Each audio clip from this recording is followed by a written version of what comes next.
Well, let's open it up. God, you guys are awesome. Thank you so much for being back. Who's back at HQ? Who's been here before?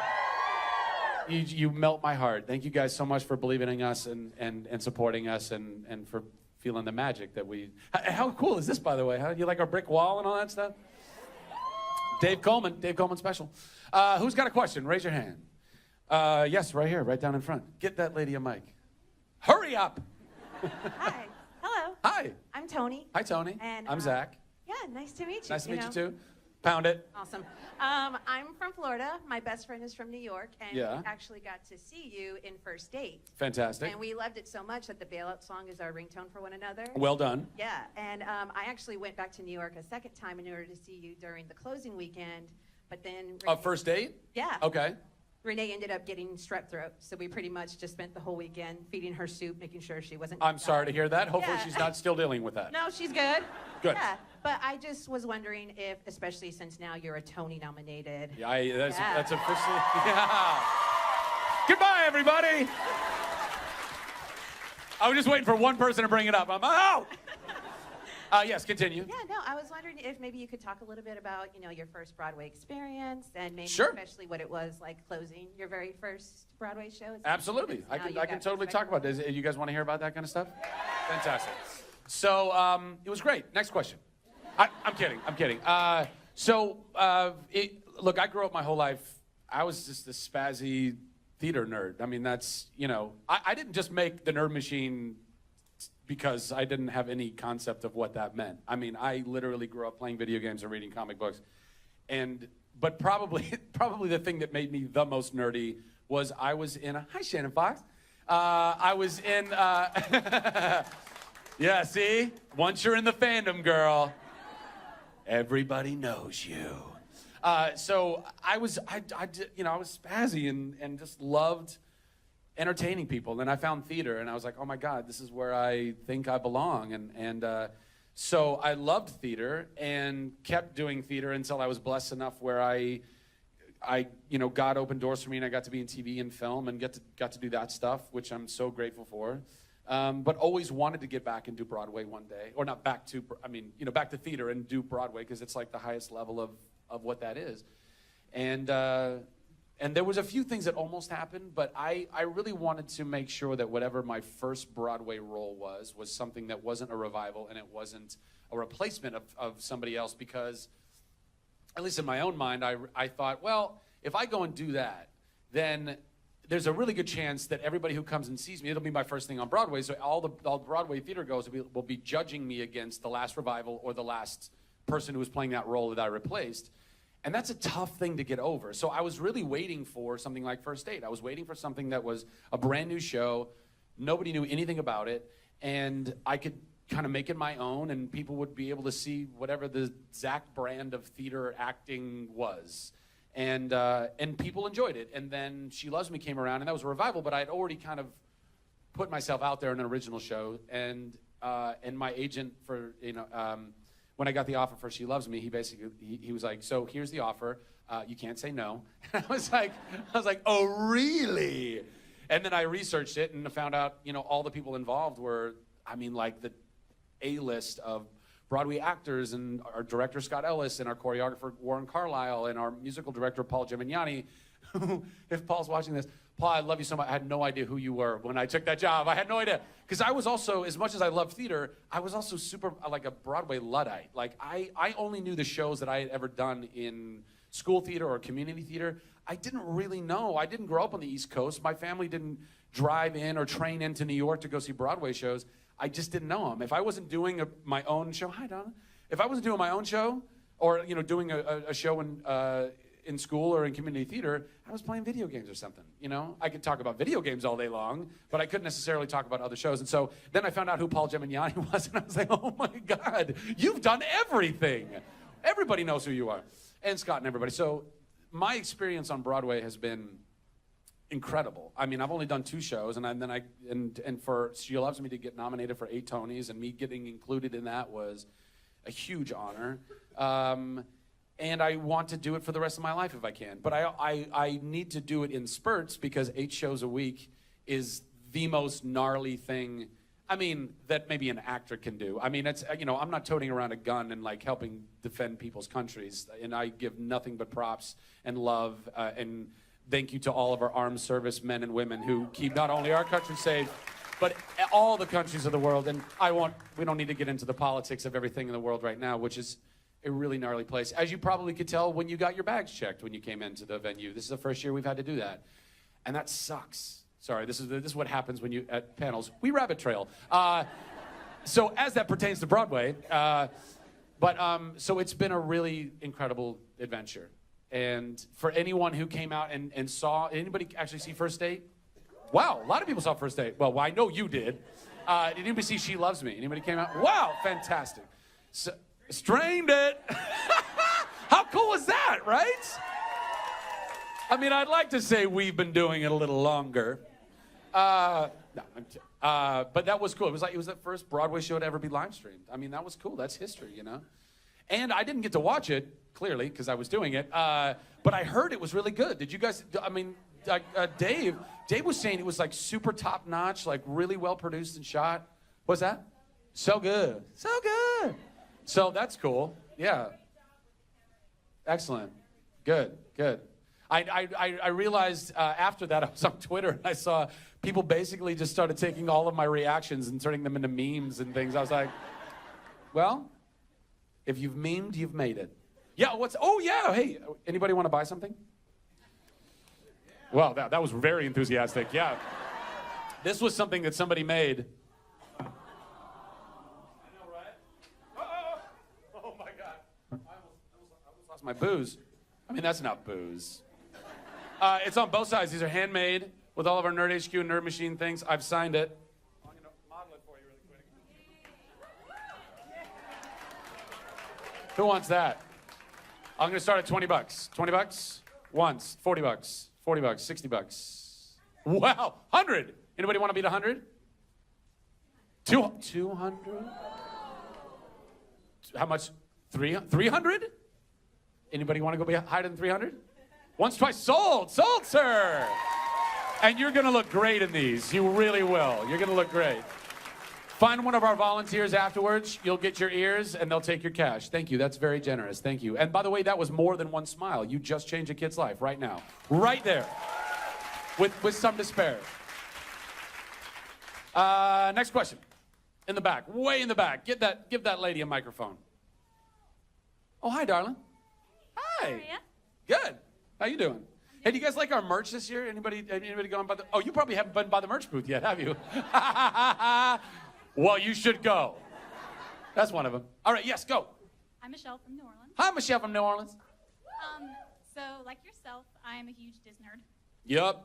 So I had a question, if you can talk about it, the new Tangled series that's about to come Yeah, out. I can talk about it.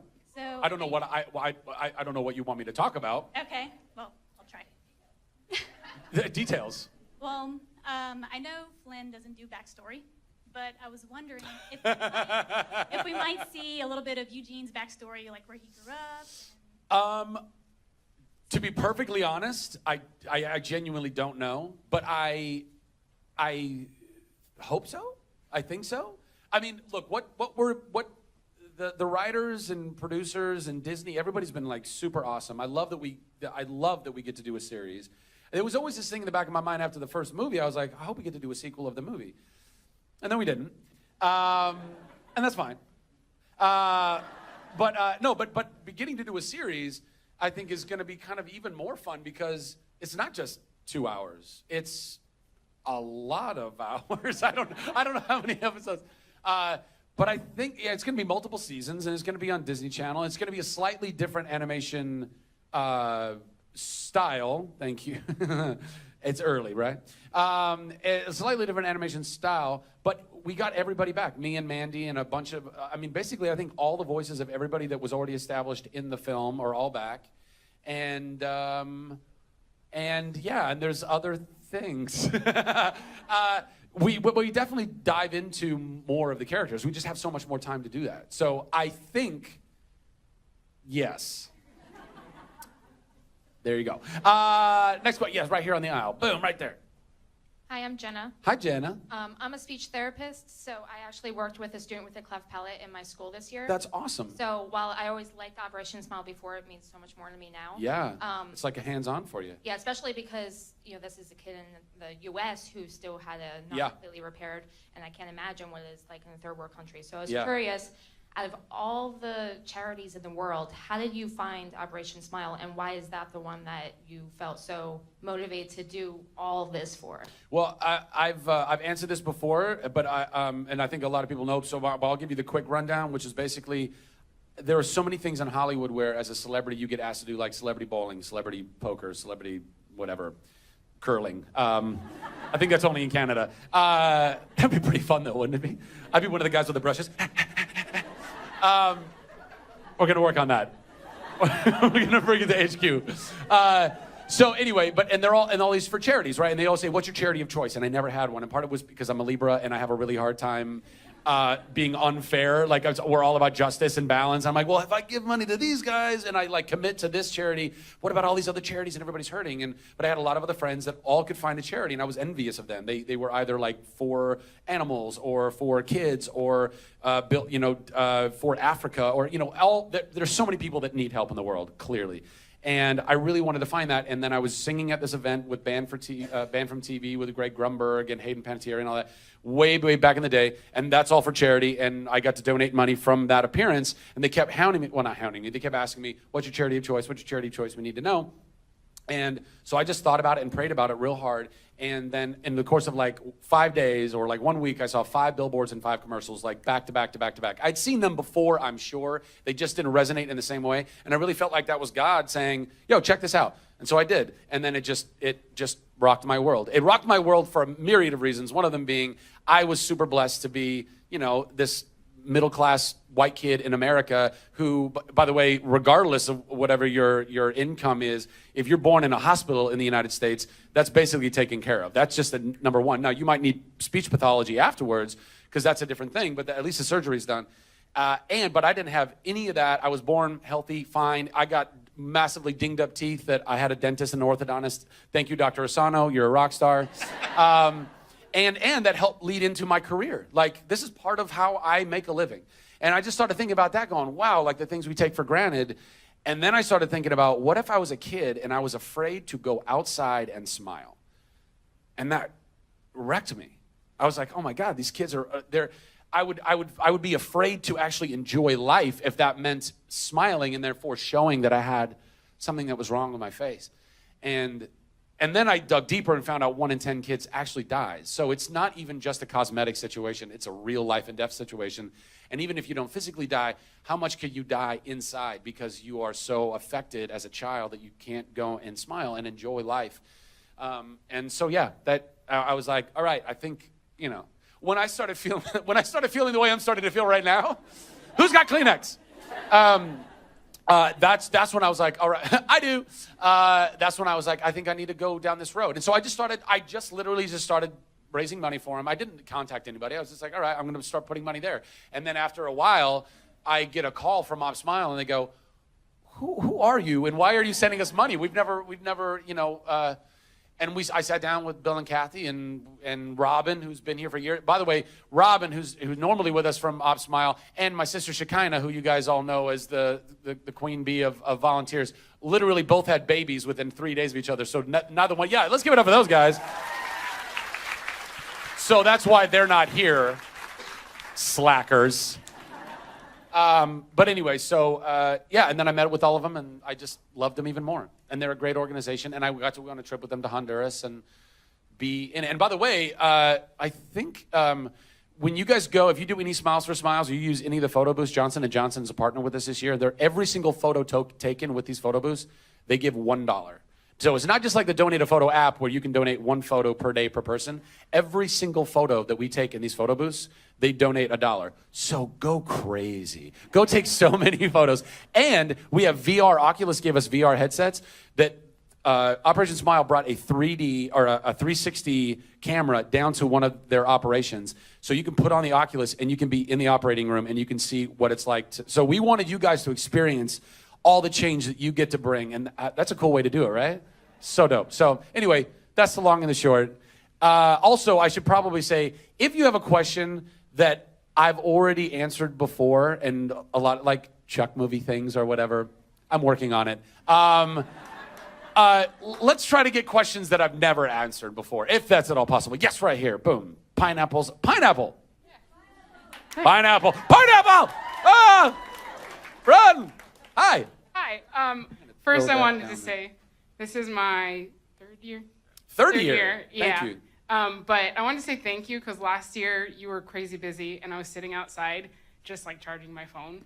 But I must have looked sad because you stopped and you just like in your busyness you stopped and said, "Hey, are you enjoying yourself? How are you doing?" Which meant a lot to me because I'm a teacher. And give it up, teach. So my question for you is, our school just became a performing arts magnet school. That's awesome. And a lot of our kids are struggling with like being themselves and being creative. Yeah.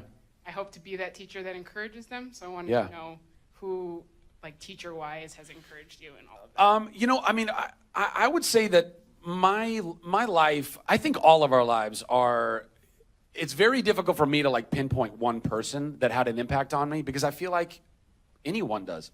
Everyone does. You might randomly bump into somebody that just speaks some truth or some love into your life that you need in that moment so bad, and that encouraged you and kept you either on a path that you needed to stay on or veered you off a path that you needed to get off of. And the things that people can encourage you in, the words that you can use, it can be a complete stranger, it can be your parents, it can be your friends, your family. It doesn't matter. So, I mean, I had some great teachers.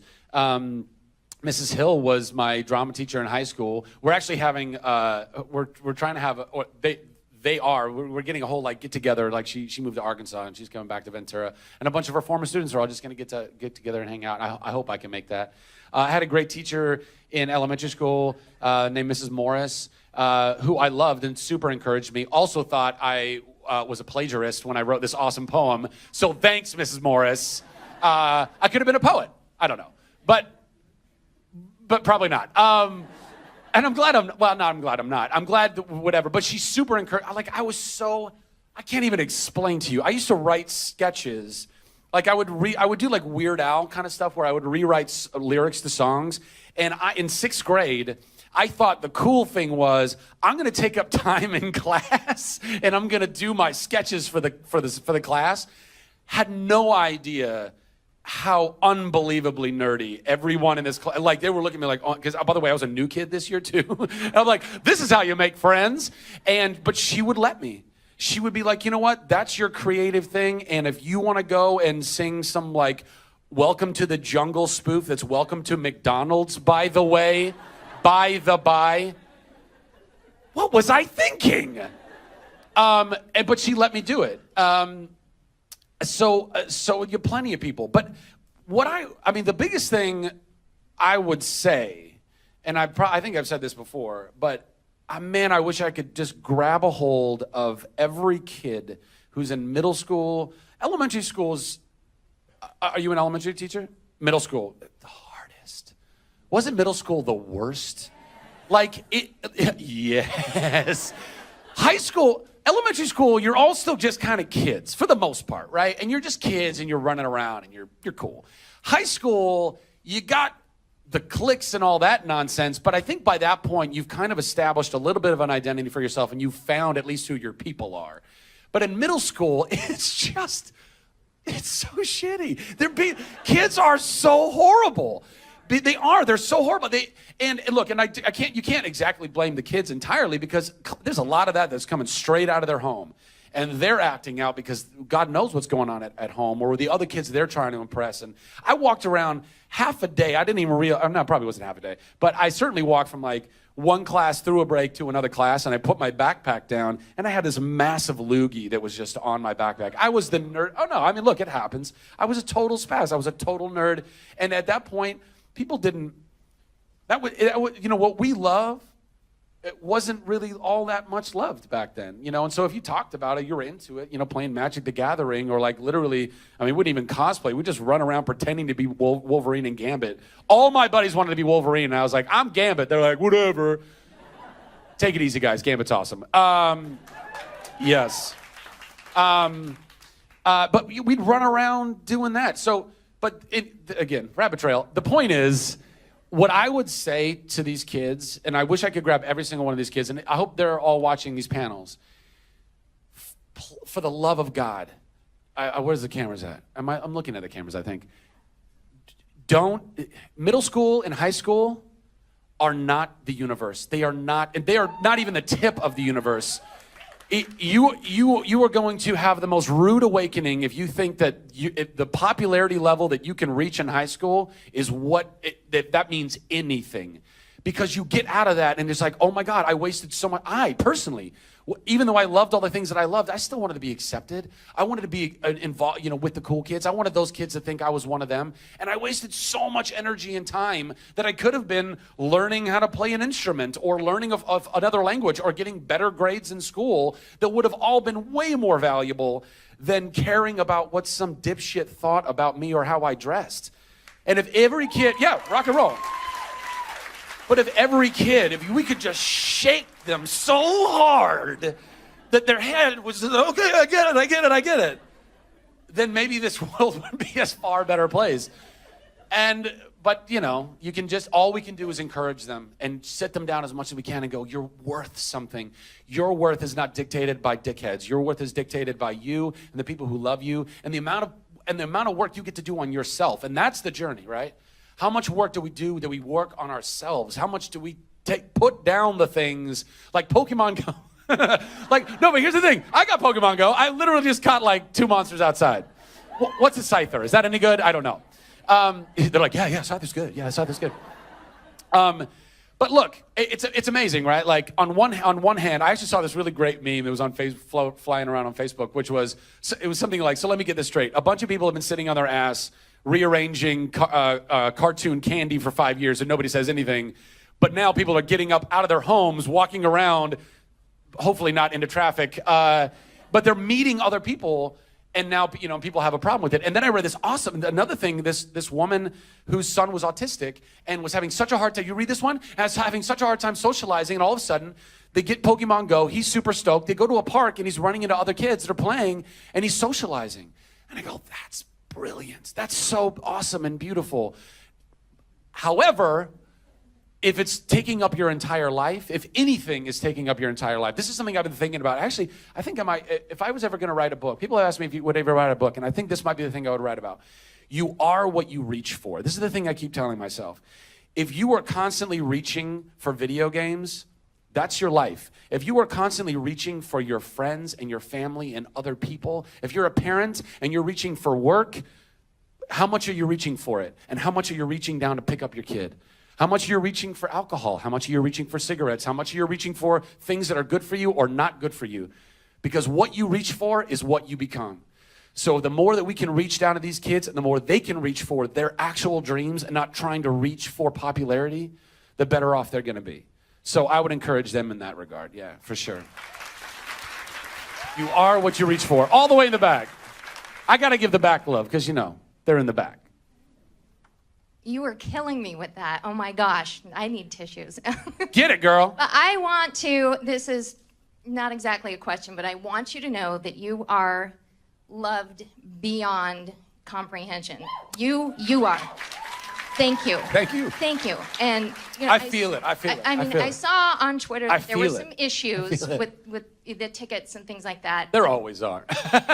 Well, and I felt like Mama Bear, fierce protector for you. And I just want you to really understand the difference that you have made. It's absolutely amazing, and I wanted to thank you. I so appreciate that, but I have to say, I receive that and I appreciate that.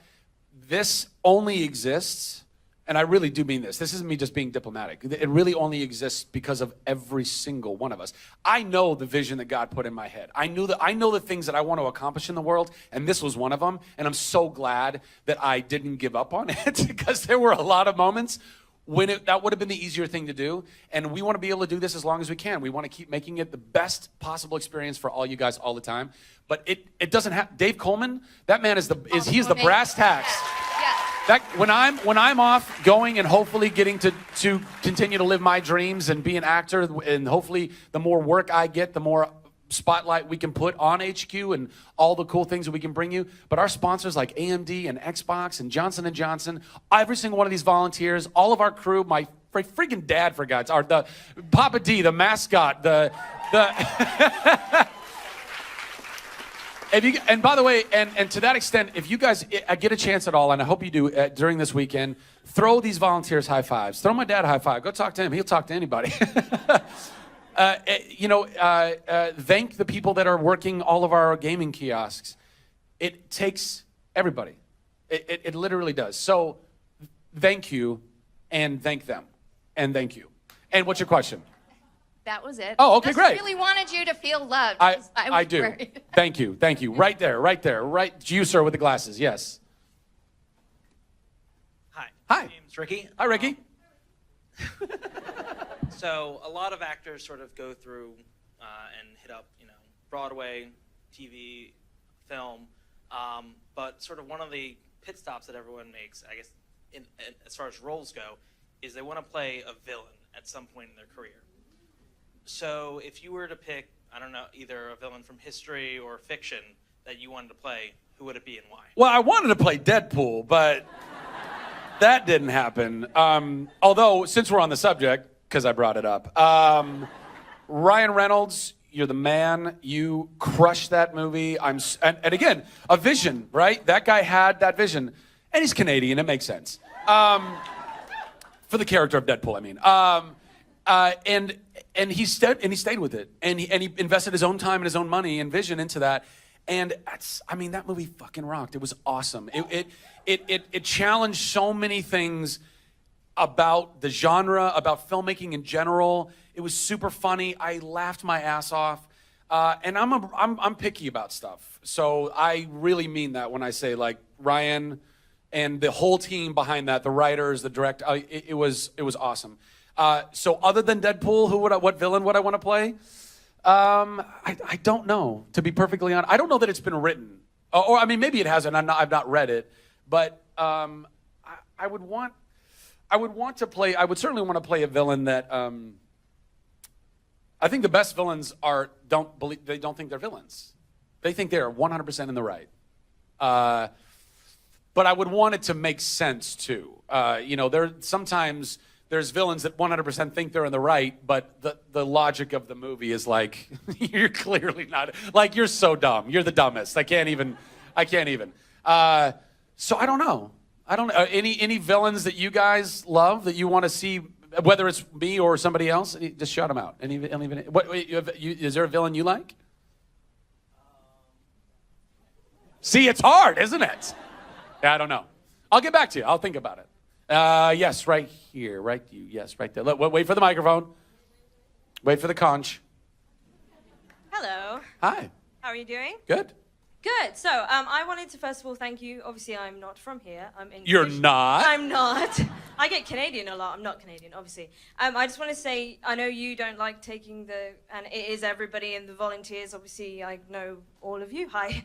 I'm a volunteer too as well. I know. Yes, everyone. you are. Yeah. I am. Yes. You guys have created somewhere that people can come. We were talking about it. We touched on it with Pokemon Go, that people can come and make friends. I've come to this alone, and I met people in the queue, spoke to them, things like that. And touching on the Broadway thing, would you ever consider, because that live stream was so popular for She Loves Me, would you ever consider doing a Broadway benefit for Operation Smile? Subscriptions could go to them, that sort of thing? Live tickets, that sort of thing? Have a seat. Thank you. The quick answer is yes. The long answer is I can't get into because, like HQ, I have other kind of, out of the box ideas that I'm constantly cooking up all the time, and one of those ideas has to do with Broadway. And has to do with streaming, and has to do with charity. And that's all I can say on that. But heck yeah. I think the more you can incentivize, look, I've said this before. Life is incentive, incentive, incentive, incentive. I want to create ideas where even if you look at the first angle of it, you go, well, I might not, but then you look at the second angle, well, and then you look all the way around this, whatever this thing is, and go, yeah, of the 10 reasons to go and do that thing, I'm down with 7 of them. Because you might not like everything that HQ. You might be like, yeah, I'm not really into gaming, or I'm not into tech, or I don't really care about the panels, or I'm not going to go I don't like dancing, and shame on you. But that's totally valid. The point of HQ was, well, how do we pack as many things, as many incentives into one place as possible, where hopefully you make it a no-brainer, where people go, I gotta go to that place. And when you leave here, you don't just feel like you were baited into it with incentive. You walked away feeling like that was totally worth it. So all the ideas that I think about are, well, how do I take that and do that and bring that around and whoop, whoop, and then I don't know what that was, but we'll just leave that alone. And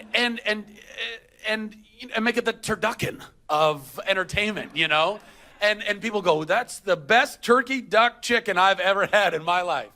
That is a turducken, right? So what happened? Oh, no, it's okay. I'm still answering this question. No, don't worry about it. It's all good. What is it? Or have a seat and enjoy. That's fine too. We can do whatever. So that's what I'm definitely working on something in that world. And as soon as I can talk about it, I'll talk about it. Yeah, so you had a question. Yes, no, it's okay. Don't apologize. Didn't want to be that kid in the classroom. No. Why? Is there a big gap right back there where there's no seats? Who bailed on my panel? Gonna have some words. Yes, hi. My name's Caitlin, and I just wanted to take the time to thank you. This is my 3rd year coming, and last year I was lucky enough, I met Shekinah outside and gave her... Who? Shekinah, your sister. I'm kidding. I'm totally kidding. If I can't give her shit, I don't know what I can. Go ahead. And I gave her a piece of artwork, and she gave it to you, and you guys auctioned it. Yeah. And I wasn't here, and I was so excited. My friend Courtney was texting me. She's like, "This is your artwork." Like, That's awesome. So I have another one for you. Oh, great. Yeah. Hand it to one of the volunteers, and I'll get that thing signed, and we'll auction it off at the next panel.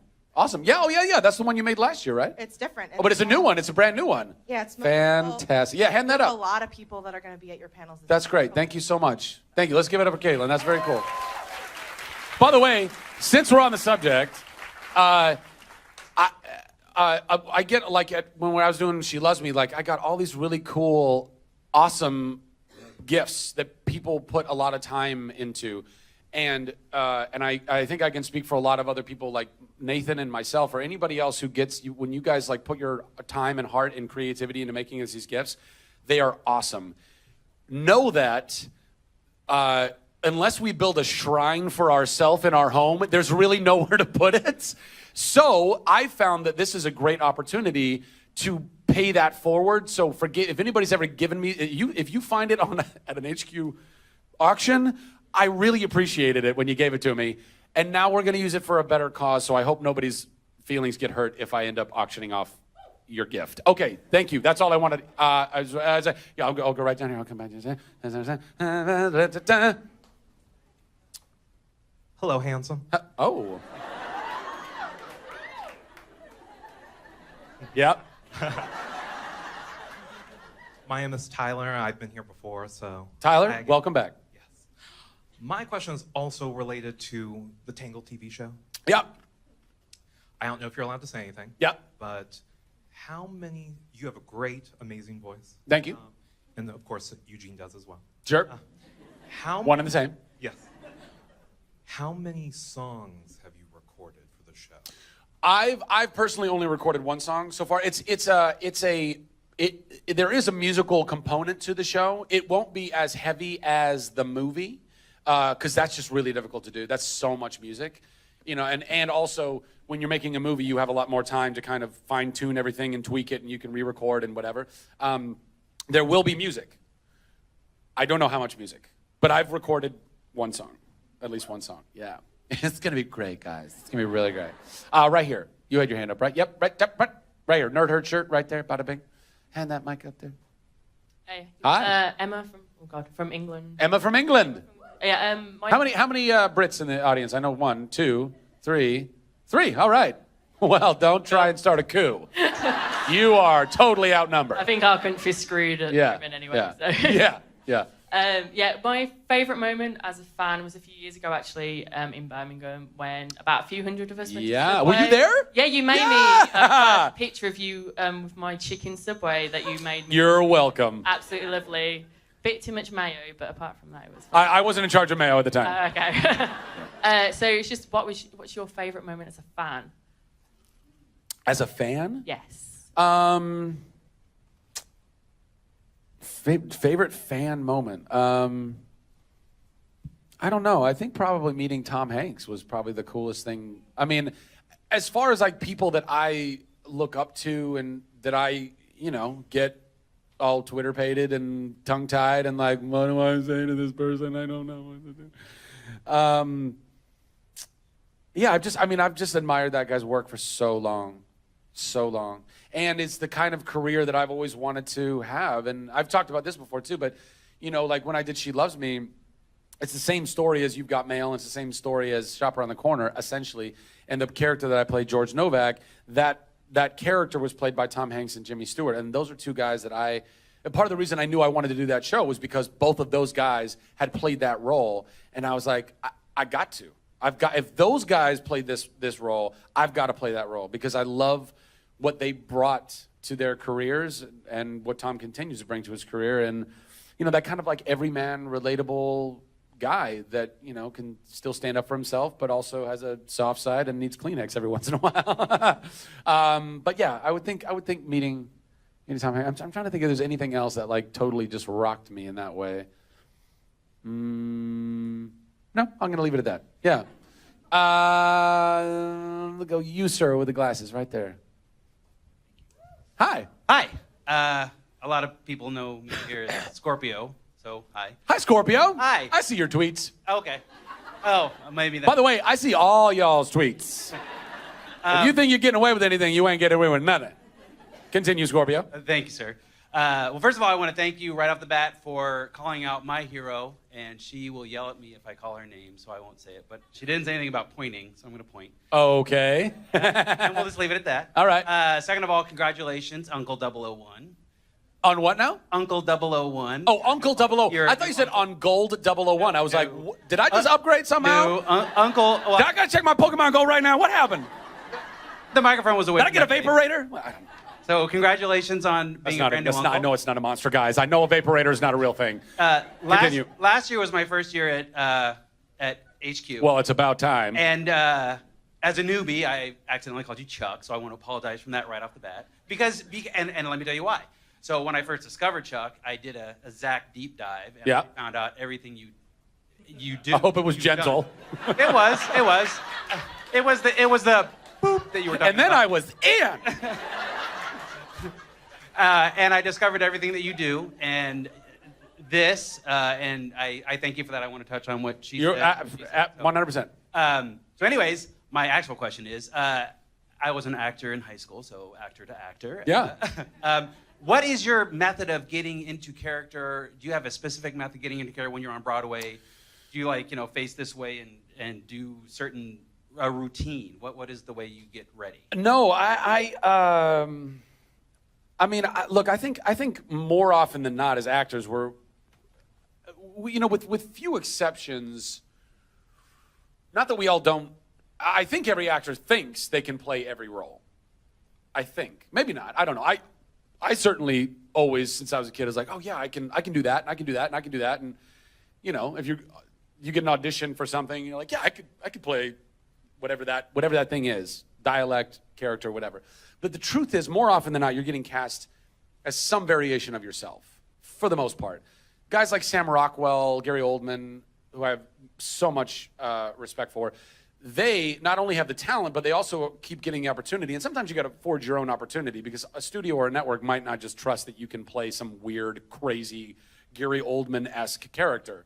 So sometimes you have to create that for yourself. But if you're doing character work like that, then you really got to, what I do is I just start thinking. I literally just start thinking like them. I start thinking like, well, how do I feel right now? What am I doing? And who are these people? Like, and the more you can kind of get your mind there, the more then that starts affecting what your mood and your tone and all that stuff is. But if you're not doing that and you're really just kind of doing what I call life acting, which is essentially just trying to bring something to life as real as possible through you as the cipher, then the most important thing, and to that extent, I'm not doing anything other than just trying to be as honest as I can with the words that I've been given. So if, we're having a scene and let's say this is the scene, then I'm trying to think to myself, okay, well, how would this character sit up here like this, in this way, with this microphone in his hand, looking very handsome, and repping merch, and answering your question.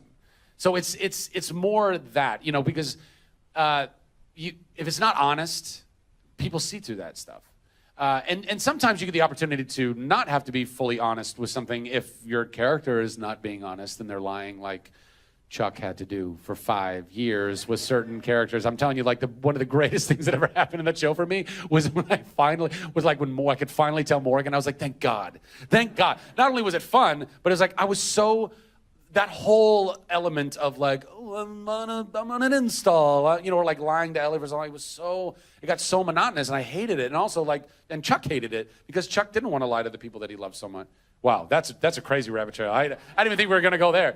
But anyway, so that's the kind of stuff that, I would get out of here, bug. The power. Little man in the back. Yes. Was it Josh? Yes. Josh. Big Josh. I was wondering, I'm a young actor, and I was wondering if you like Broadway or TV better.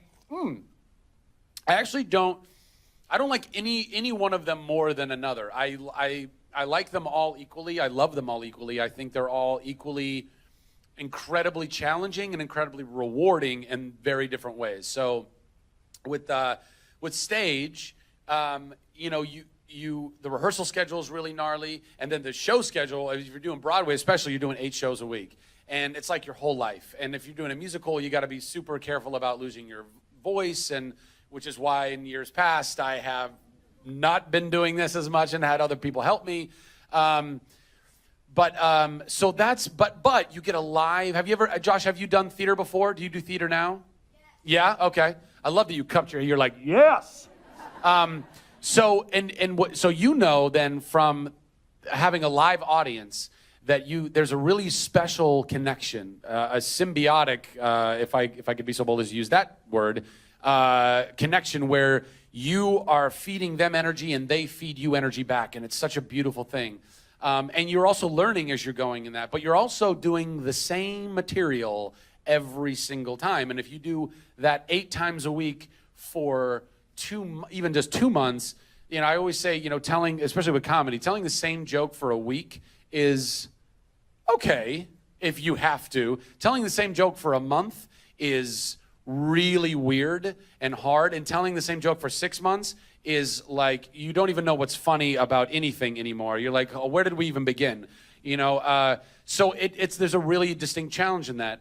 But it's also really rewarding and amazing with a live audience. When you do TV and film, you get to make kind of more of a precise piece of art in a lot of ways, because you can use special effects and all these different things, and it also lives forever, because especially now with online and Netflix or DVDs, I mean, we can watch these things forever.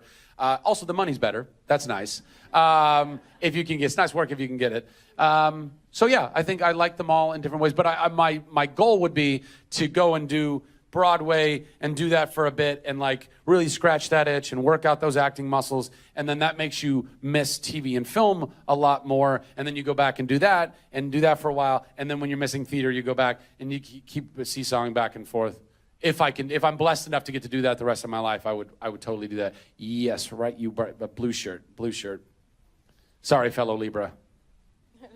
Good morning. Good morning. My question is, what is next for you this coming year or the next year? What's coming up for acting? Where do you see yourself going? Are you guys familiar with 2 minutes? Only 2 more minutes? Really? Holy crap. Hey, by the way, don't we have a clock? Did we ditch the clock? Let's talk to somebody about that. Are you guys familiar with the whole Captain Marvel world, right? So I am not in that. Oh, I had you for a second. See? It was honest, wasn't it? Felt like a really honest moment. Sorry, I had to.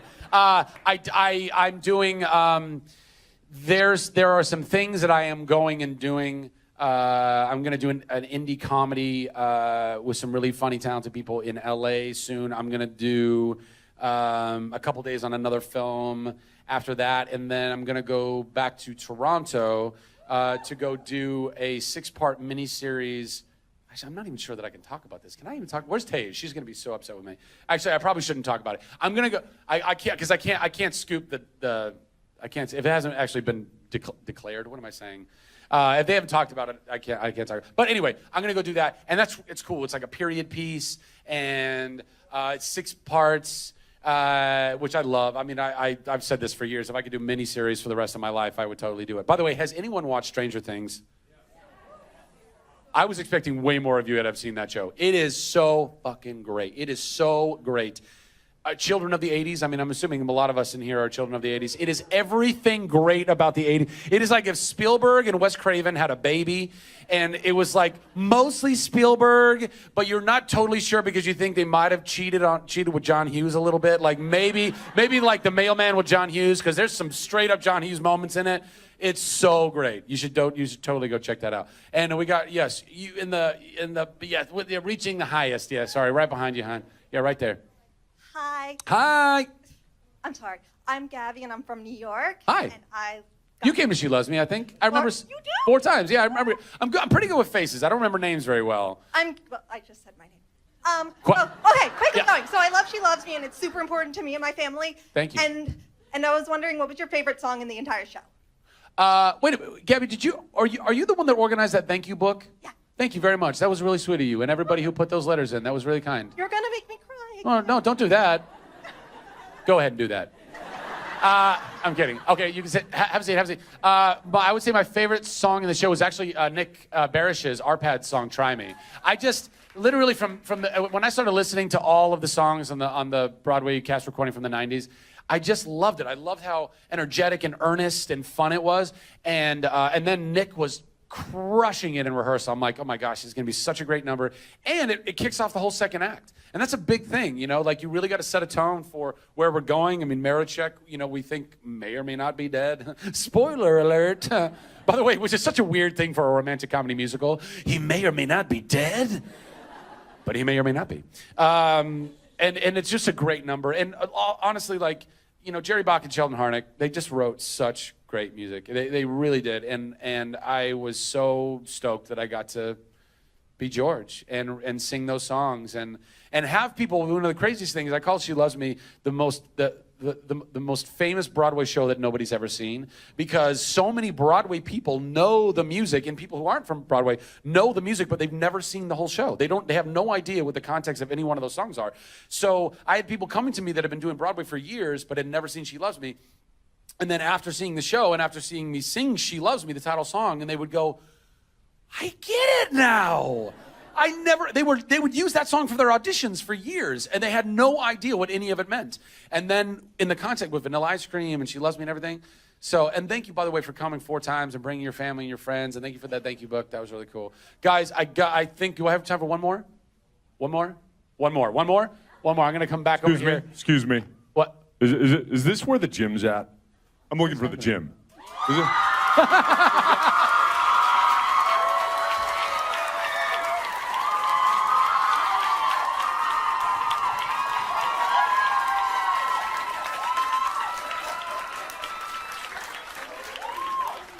Well, I didn't know that was going to happen. Hey, guys. By the way, of course he's looking for the gym. Do you have any other ad lib you could come in with? I truly was on the way to the gym. Well, go find the gym. Ryan McParland, everybody. Give it up for Ryan McParland. I'm gonna wrap this up. I'm gonna see you. All right. I just want to come say hi to y'all. And I love you. We'll see you. We'll see you. in a bit. Yeah, he's gonna be around. Thanks, guys. All right. I don't have time for one more. Is that true? Oh, I do have time for one more. I gotta bounce back over here. Okay, fellow Libra. You're giving me two hands. You're directing air traffic right now. Give me the mic. Okay. I'm Raciel from Mexico. You're Rocio? Raciel. From Mexico. Yes. Fantastic. De Mexico. Yep. Soy de Mexico. Bueno. I was going to say a bad word. Yeah, okay. Yeah. Okay, my question is for you. From all your roles, current, past, real life, acting, because you're so diverse and everything, which one is the more challenging for you? I mean, I would say, if you're, like you just said, if I can include life, then I would say the most challenging role to play is yourself. I mean, it is. You know, I get protected with crew and cameras and words, and, you know, going and pretending to be somebody else can be very challenging, but being the best you, the most honest, vulnerable, kind, patient, you know, all the things that we hopefully are all aspiring to be and do for other people in this world, and if we all hopefully did a lot more of, or if a lot more of us did, would make this world so great, or so much better, hopefully. And that's the challenge, right? That's the real challenge. Everything else that's all gravy. That's all, you know, if I never acted again, that would be a bummer, but I'd still be alive, and I'd still go try and find something where I could make an impact on the world and do some good in the world. In fact, I'll leave it on that, and I say this every year. If you guys feel empowered by this weekend, if you in what you get to accomplish with us in these panels, in the Smiles for Smiles, which, by the way, I'm going to do a Smiles for Smiles right after this panel if you guys want to go queue up for that. And, you know, if you feel led to get involved with Operation Smile, awesome. If you don't, go get involved with something. Go challenge yourself with your time, your energy, your resources to go and make even just one other person's life better. And if we all just made one other person's life better, think about it. That literally is the whole world. Well, if we all chose a different person, I suppose. If we're all just going at one person, they're going to have a great life. But so yeah, I would say in the kind of big philosophical way, the hardest role that we play is us, but it's also the most rewarding, right? I mean, it's so great. I heard this quote once, you know, and I'm going to butcher it and paraphrase it, but it was basically like, I don't want to get to the day of my death, having no scars or like all nice and tidy and clean. I want to slide into my coffin like I'm sliding into home, all busted up and dirty and bloody and with a drink in my hand being like, whoa, what a ride. You know, like that. I want to get to the end of my life and be on, I mean, you know, if we're fortunate enough to actually be on a deathbed, sometimes we're gone. That's what it is. We don't even have those moments to think back on life. But if I do get that opportunity, I want to sit in that bed with the people that I love around me and go, wow, like we did something. So there you go. Thank you all so much for being at the first panel, Nerd HQ 2016. You guys are awesome. You're rock stars. Go buy some merch if you feel like it. High five the volunteers on the way out. Thank you for being a part of raising so much money already. I love you all. God bless you, and we'll see you this weekend. Bye.